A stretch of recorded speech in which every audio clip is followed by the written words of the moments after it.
नमस्कार मित्रांनो, ज्ञानमित्रच्या यूट्यूब चॅनलवर तुमचं स्वागत आहे.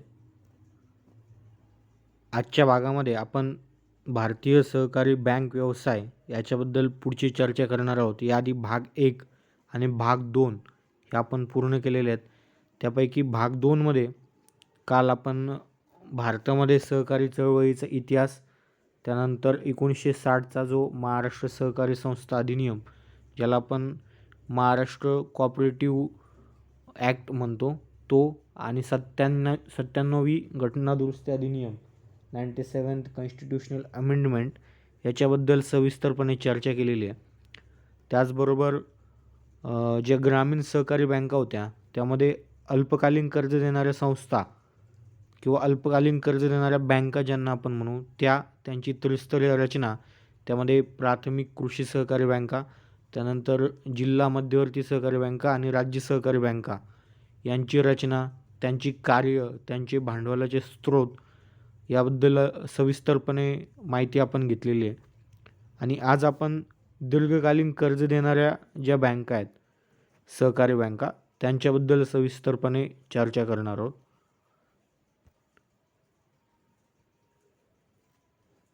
तर ह्या दीर्घकालीन कर्ज देणाऱ्या बँका नेमकी कुठल्या आहेत, त्या कशा प्रकारे कार्य करतात, त्यांची रचना काय आहे, बरोबर, आणि कुठल्या कुठल्या कारणासाठी या दीर्घ मुदतीचे कर्ज देतात ते आपण सविस्तरपणे बघूया. तर याच्यामध्ये प्रामुख्यानं दीर्घ मुदतीच्या पुरवठ्याची गरज का पडते शेतकऱ्यांना किंवा ग्रामीण भागातल्या लोकांना, ते सगळ्यात आधी आपण समजून घेतलं पाहिजे. तर शेतीमध्ये ज्या काही मूलभूत सुधारणा शेतकऱ्यांना करायच्या असतात, जसं की फॉर एक्झाम्पल शेतीचं सपाटीकरण करायचं, बरोबर, किंवा शेतीमध्ये विहीर खोदायची, किंवा सिंचनाची सोय करायची, म्हणजे थोडक्यात पाईपलाईन टाकायची, किंवा ठिबक बसवायचं आहे, किंवा तुषार सिंचन बसवायचं आहे, किंवा त्यांना शेतीसाठी ट्रॅक्टर घ्यायचं आहे, किंवा इतर कुठले ट्रॅक्टरचे ॲक्सेसरीज असतील, नांगर आहेत किंवा ट्रेलर्स आहेत ते घ्यायचे असतील, किंवा जनरेटर किंवा डिझेल इंजिन ज्याला आपण म्हणू ते घ्यायचं असेल. त्याचबरोबर इतर काही जे शेतीसाठी लागणारे आधुनिक साहित्य आहेत, किंवा शेतीमाल साठवण्यासाठी कांदा चाळ बनवायची किंवा गोदामं बनवायचे, तर यासाठी शेतकऱ्यांना दीर्घ मुदतीचे कर्ज आवश्यक असतात. आपण काल ज्या अल्पमुदतीच्या कर्ज देणाऱ्या बँका बघितल्या होत्या, त्या प्रामुख्यानं 1 किंवा 2 हंगामासाठी शेतकऱ्यांना किंवा ग्रामीण भागातल्या लोकांना कर्ज उपलब्ध करून देतात. पण ज्यावेळी त्यांना या मूलभूत सुधारणा करण्यासाठी, कायमस्वरूपी शेतीमध्ये सुधारणा करण्यासाठी दीर्घ मुदतीचं कर्ज हवं असतं, त्यावेळी त्यांना इतर बँकांची गरज पडते दीर्घ मुदतीच्या पतपुरवठ्यासाठी. तर त्या बँका कुठल्या, तर त्यात आपण प्रामुख्यानं 3 बँकांचा अभ्यास करणार आहोत. त्यातली पहिली आहे राज्य सहकारी कृषी व ग्रामीण विकास बँक, ज्यांना आपण सामान्यतः भूविकास बँका असं म्हणतो आणि याच नावानं आपण ओळखतो. आपल्या लेक्चरच्या पुढच्या भागामध्ये देखील आपण भूविकास बँक याच नावानं त्यांना संबोधणार आहोत. त्यानंतर दुसरी जी महत्त्वाची बँक आहे ती राष्ट्रीय कृषी व ग्रामीण विकास बँक, बरोबर. ही आता आपल्यापैकी बऱ्याच जणांना माहीत आहे, बट ती इंग्लिशमध्ये सांगितलं तर लवकर लक्षात येईल, मराठीमध्ये लवकर लक्षात येणार नाही. हिलाच आपण नाबार्ड असं म्हणतो, बरोबर. National bank for agricultural and rural development, national bank for agricultural and rural development, NABARD, राष्ट्रीय कृषी व ग्रामीण विकास बँक. आणि त्यानंतरचे प्रादेशिक ग्रामीण बँक, ज्यांना आपण इंग्रजीमध्ये रिजनल रूरल बँक असं म्हणतो. ह्या तिन्ही बँकेपैकी पहिली जी बँक आहे राज्य सहकारी कृषी व ग्रामीण विकास बँक, ज्यांना आपण भूविकास बँक म्हणतो सामान्यतः, यांचा अभ्यास आपण आजच्या या भागामध्ये करणार आहोत. आणि नंतरच्या 2 बँका आहेत नाबार्ड आणि RRBs, या आपण पुढच्या भागामध्ये सविस्तरपणे अभ्यासणार आहोत. कारण त्याचा जो सिलेबस आहे तो खूप विस्तृत आहे आणि अगदी व्यवस्थितपणे तो आपल्याला समजून घ्यावा लागेल आणि कव्हर करायला लागेल.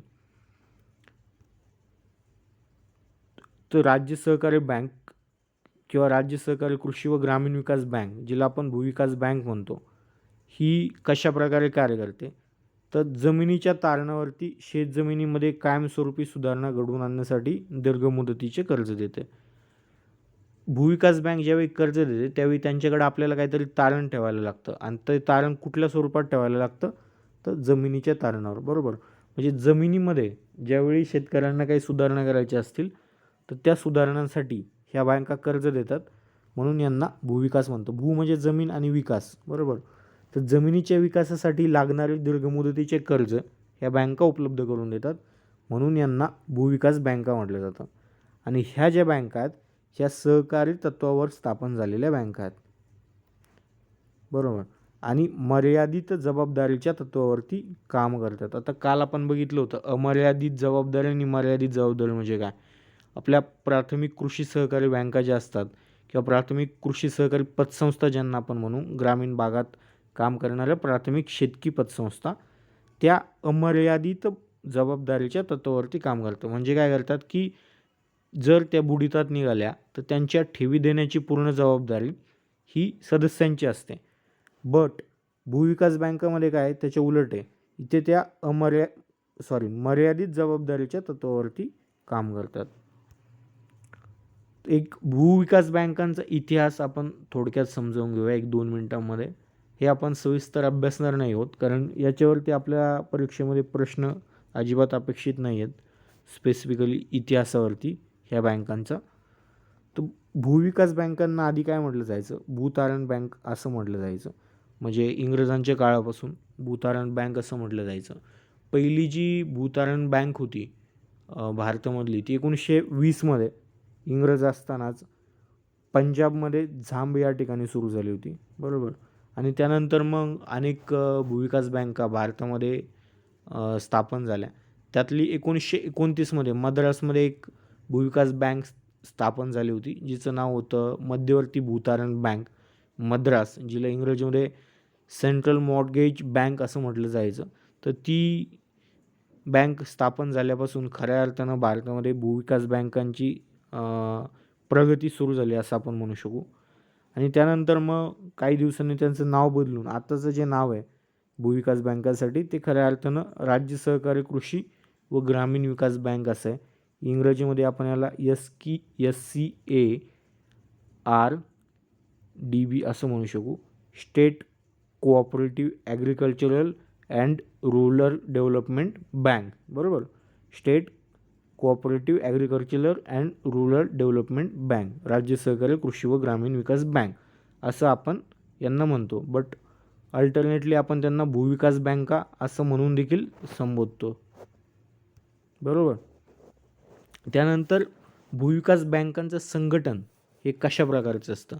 आता आधी आपण डिस्कस केलं की भूविकास बँकांचं संघटन हे सहकारी तत्वावरती आधारलेलं असतं. पण हे कितपत खरं आहे. आता भूविकास बँकांचं जे संघटन आहे ते मूळतः 3 प्रकारचं असतं जगभरामध्ये. त्यातला पहिला जो प्रकार आहे तो संयुक्त भांडवली तत्वावरती, बरोबर. म्हणजे हे एकदम याला आपण प्रायव्हेट सेक्टरमध्ये म्हणू शकू, संयुक्त भांडवली तत्वावर. त्यानंतर दुसरं जे आहे ते सहकारी तत्वावर आणि तिसरं जे आहे ते निमसहकारी तत्वावरती, बरोबर.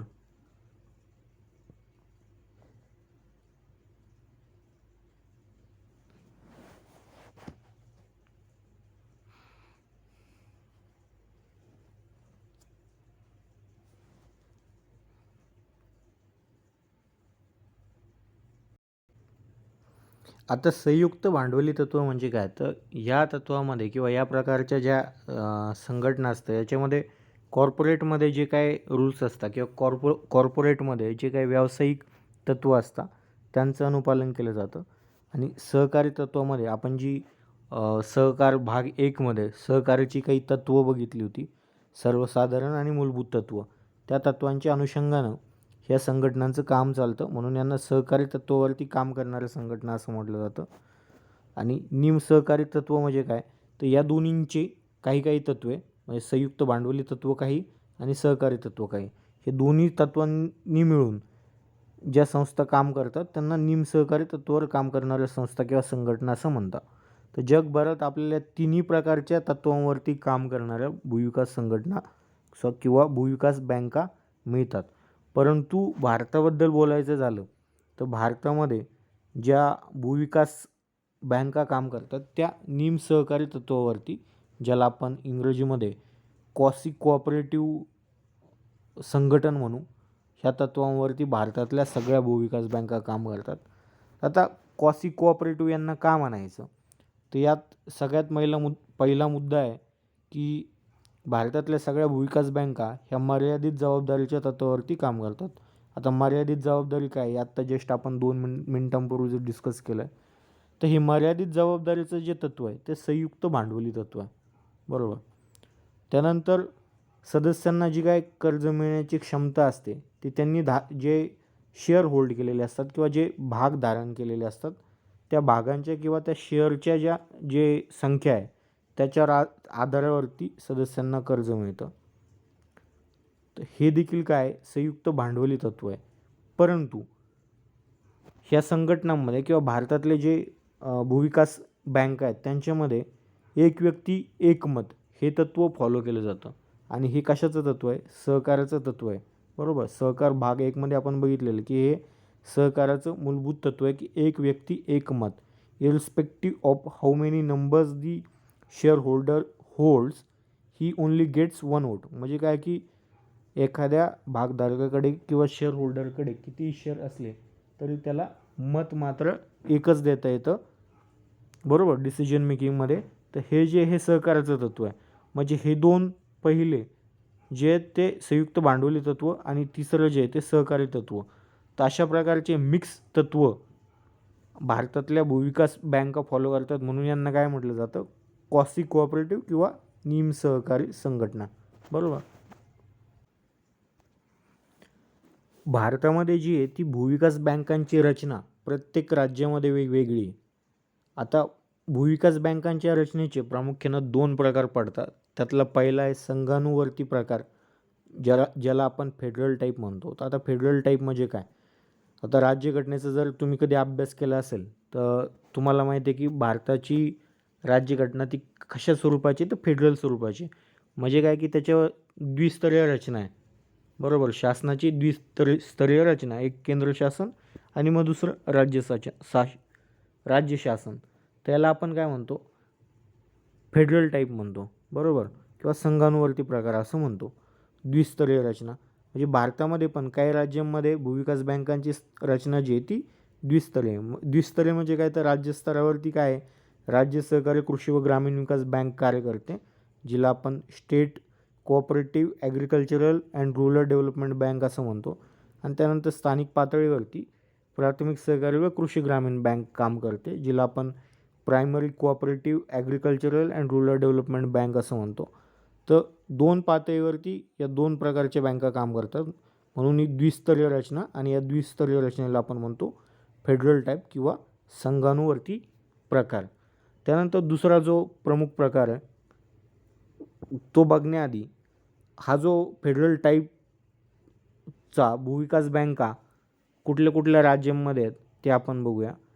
तर सध्या आंध्र प्रदेश, आसाम, पंजाब, केरळ, हरियाणा, मध्य प्रदेश आणि कर्नाटक या राज्यांमध्ये फेडरल टाईपच्या भूविकास बँका आहेत. आता आपल्या महाराष्ट्राबद्दल बोलायचं झालं तर महाराष्ट्रामध्ये 1 ऑक्टोबर 2001 पासून जी भूविकास बँकांची रचना आहे ती फेडरल टाईप आहे किंवा संघानुवर्ती आहे. त्याच्या आधी ती काय होती, युनिटरी टाईप होती किंवा एकात्मिक प्रकारची होती. बट हे महत्त्वाचं आहे, लक्षात ठेवा की महाराष्ट्रामध्ये जी भूविकास बँकांची रचना आहे ती कशी आहे, फेडरल टाईप आहे किंवा संघानुवर्ती टाईप आहे. कधीपासून, 1 ऑक्टोबर 2001 पासून.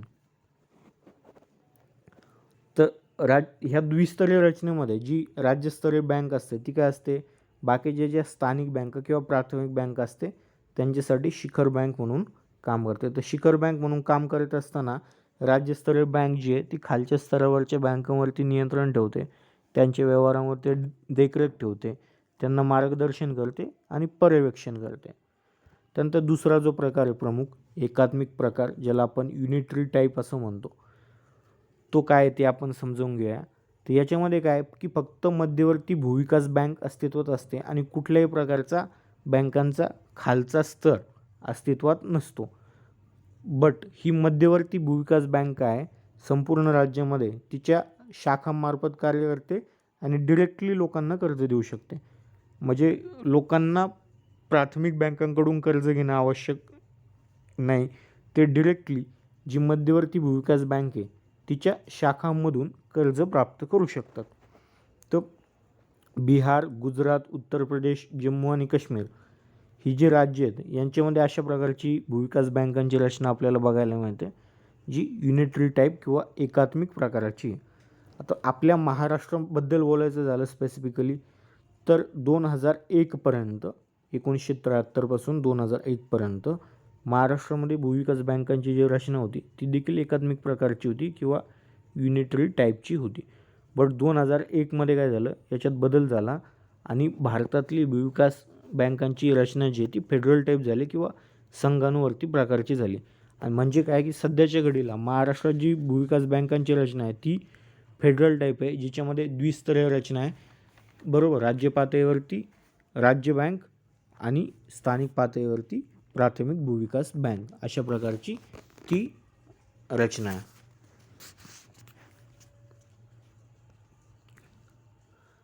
त्यानंतर महत्त्वाचा विषय की भूविकास बँका आपलं भांडवल जे ते कशा प्रकारे उभं करता. तर इतर कुठल्याही सहकारी संस्थांप्रमाणे भूविकास बँका देखील काय आहेत, भाग भांडवल उभं करणाऱ्या बँका आहेत. आपले शेअर्समधनं ते काय करतात, भाग भांडवल उभं करतात. त्याचबरोबर त्यांचा राखीव निधी असतो ज्याला आपण रिझर्व्ह फंड म्हणू. सपोज एका आर्थिक वर्षामध्ये भूविकास बँकेनं काहीतरी 2000 कोटीचा जो आहे तो नफा कमावला आहे, तर भूविकास बँक काय करू शकते, यातले 1500 कोटी जे ते भागधारकांना वाटू शकते, शेअर होल्डरला लाभांश म्हणून किंवा डिव्हिडंड म्हणून वाटू शकते. आणि त्यातले 500 कोटी जे आहेत ते राखीव निधी किंवा रिझर्व्ह फंड म्हणून ठेवू शकते. आणि मग ह्या रिझर्व्ह फंडचाच उपयोग काय पुढे जाऊन कर्ज देण्यासाठी केला जाऊ शकतो. म्हणजे हा राखीव निधी काय हे देखील भांडवल उभारणीचा एक मार्ग आहे भूविकास बँकांसाठी. त्यानंतर ठेवी, सभासद ज्या काही बँकामध्ये ठेवी ठेवतात तो देखील त्यांच्या भांडवलाचा प्रमुख मार्ग आहे. त्यानंतर कर्ज, आता भूविकास बँकांना काय नाबार्डकडून, स्टेट बँक ऑफ इंडियाकडून, इतर व्यापारी बँकांकडून आणि राज्य सरकारकडून कर्ज मिळतात. तर या कर्जामधून देखील यांची भांडवल उभारणी होते. त्यानंतर कर्ज रोखे, ह्या बँका काय करतात, कर्ज रोखे विकतात ज्यांना आपण इंग्रजीमध्ये डिबेंचर्स असं देखील म्हणतो. बरोबर, तर आता हे कर्ज रोखे 3 प्रकारचे सामान्यतः भूविकास बँकांकडून विक्री केले जातात. त्यातलं सगळ्यात पहिलं सामान्य कर्ज रोखे ज्यांना आपण म्हणू, ते साधारणतः 20 ते 25 वर्ष मुदतीचे असतात. त्यानंतर ग्रामीण भागातल्या लोकांच्या गुंतवणुकीसाठी त्यांना कर्ज रोखे उपलब्ध करून दिले जातात भूविकास बँकांकडून, ज्यांना ग्रामीण कर्ज रोखे असं आपण म्हणतो. त्यांची मुदत साधारणतः 7 वर्षांच्या आसपास असते आणि यांच्या परतफेडीची जी गॅरंटी किंवा हमी जी आहे ती राज्य सरकारद्वारा दिली जाते. बरोबर, आणि त्यानंतर काही विशेष विकास कर्ज रोखे, सपोज सरकारची काही योजना असेल आणि त्यासाठी जर फंड लागणार असेल तर त्या विशिष्ट योजनेसाठी किंवा कामासाठी निधी उभारण्यासाठी काय भूविकास बँका विशेष विकास कर्ज रोखे जे आहे ते विक्री करते. त्याच्यामध्ये काही रेट्स वाढवलेले असतात किंवा काही खरेदीदारांसाठी काही विशेष योजना त्यामध्ये समाविष्ट केलेल्या असतात. तर ही झाली भूविकास बँकाची भांडवल उभारणीचे प्रमुख स्रोत ज्याला आपण म्हणू. सॉरी. त्यानंतर भूविकास बँकांची कार्य काय आहेत. आता आपण स्पेसिफिकली महाराष्ट्रातल्या भूविकास बँकांच्या कार्यांचा अभ्यास करणार आहोत. आणि जसं की आपण डिस्कस केलं की महाराष्ट्रामध्ये जी भूविकास बँकांची रचना आहे ती फेडरल टाईप आहे किंवा संघानुवर्ती टाईप आहे. म्हणजे काय की 2 स्तरावरती 2 बँक आहेत, एक प्राथमिक भूविकास बँक खालच्या स्तरावर आणि वरच्या स्तरावरती राज्य भूविकास बँक. मग आपण सगळ्यात प्रथम काय प्राथमिक भूविकास बँकांची कामं पाहणार आहोत. आता यांचं जे प्रायमरी टास्क आहे किंवा प्राथमिक काम आहे ते काय आहे की शेतकऱ्यांना दीर्घ मुदतीचं कर्ज आणि अग्रिम, ज्यांना आपण इंग्रजीमध्ये ॲडव्हान्सेस असं म्हणू, ते कमीत कमी दरामध्ये उपलब्ध करून द्यायचे. बरोबर, हे प्राथमिक भूविकास बँकांचं महत्त्वाचं काम आहे. बट आता ही कर्ज जी उपलब्ध करून दिली जातात ती कुठकुठल्या कामांसाठी किंवा कुठकुठल्या कारणांसाठी उपलब्ध करून दिली जातात. त्यातलं पहिलं कारण आहे की जुन्या कर्जाची परतफेड करण्यासाठी.